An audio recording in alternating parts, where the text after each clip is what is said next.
Veterans, ladies and gentlemen, boys and girls. We stand here today, along with thousands of others in cities and townships throughout Australia and New Zealand, as well as bases around the world wherever our servicemen and women are deployed.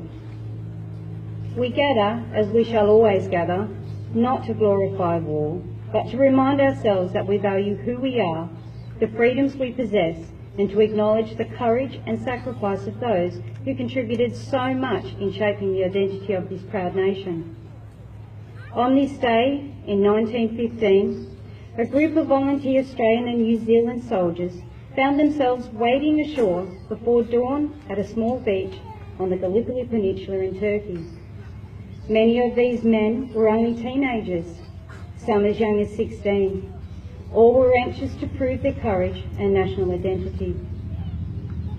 Over the 8 months following the landing, those young ANZACs underwent a trial by ordeal. In total, 36,000 Australian and New Zealand soldiers were killed or wounded at Gallipoli. In those terrible battles, young Australians earned a reputation for courage, self-reliance and mateship. The experience drew Australians together as a nation and established the national character. The standards that they set and the ANZAC spirit have been handed down ever since to all Australian soldiers, sailors and airmen who followed them.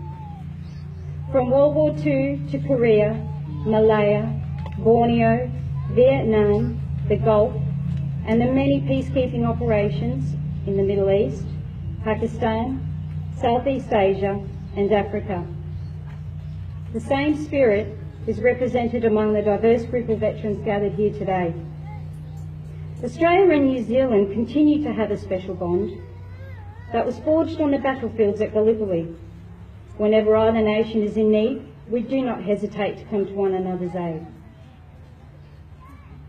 As a woman veteran, I would also like to pay tribute to and recognise our women veterans this ANZAC Day. If you have a look around the gathering here today, you will see many women who are wearing their awarded medals on the left side for their service. These women are veterans.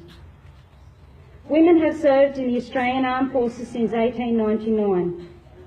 Fulfilling their traditional roles as caregivers, Australian nurses worked behind the lines in field hospitals and worked on medical ships that anchored offshore near battlefields that were inaccessible by land. World War I was the first time in Australian history that women had made a major contribution to the war effort outside of the home and country. The first bravery awards for Australian women were given to 4 nurses: Sisters Claire Deakin, Dorothy Kaywood, Alice Ross King and Staff Nurse Mary Derra. Each received the military medal for risking their lives to rescue patients trapped in burning buildings after a German raid on the Western Front in France in 1917. To quote Sister Narelle Hobbs, who was a nurse with the Australian Forces at Gallipoli, "I've been a soldier now for nearly 3 years, and please God, I will go right to the end. If anything happened, and I too passed out, well, there would be no final way, and no way in which I would be happier than to lay down one's life for the men who have given everything."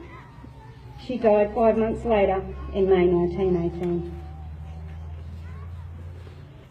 I cannot imagine how these women managed to function and work in the arduous conditions, watching their patients die from horrific wounds and at times patching the soldiers up and sending them back into battle. The service and sacrifice of these brave women have paved the way for us, the later generation of women in the Australian Defence Force, not only supporting our brothers in arms but working alongside them in many different roles, including mechanics, signallers, engineers, pilots and more recently entering the combat corps.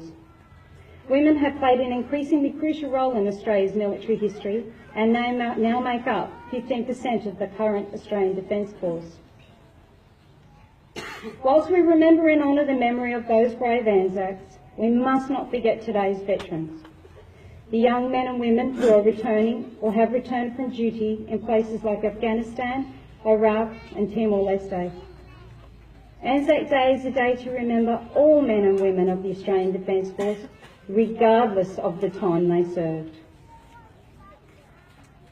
As with the veterans of yesteryear, today's veterans face the same issues. Those that have seen the horrors of war change. They change from the person they were into someone you hardly know. The war does not end when some come home, it continues.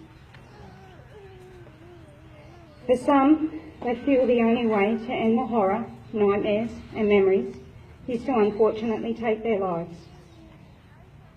Others live a half life, never feeling that they belong, and everyday life is a struggle. Some, the lucky ones, can overcome the horrors enough to be able to function and live relatively normal lives through their support network. More than ever, it is our responsibility and our duty to look after all veterans and their families. Please reach out, check on your mates and your family members. Remember our fallen, wounded, ill and injured, not only on ANZAC Day, but every day of the year. We are all the keepers of their memory and carry the torch to pass on to the younger generations to ensure their memory does not fade, nor their sacrifice be forgotten. Lest we forget. Thanks, Lizzie Girl. Please be upstanding now.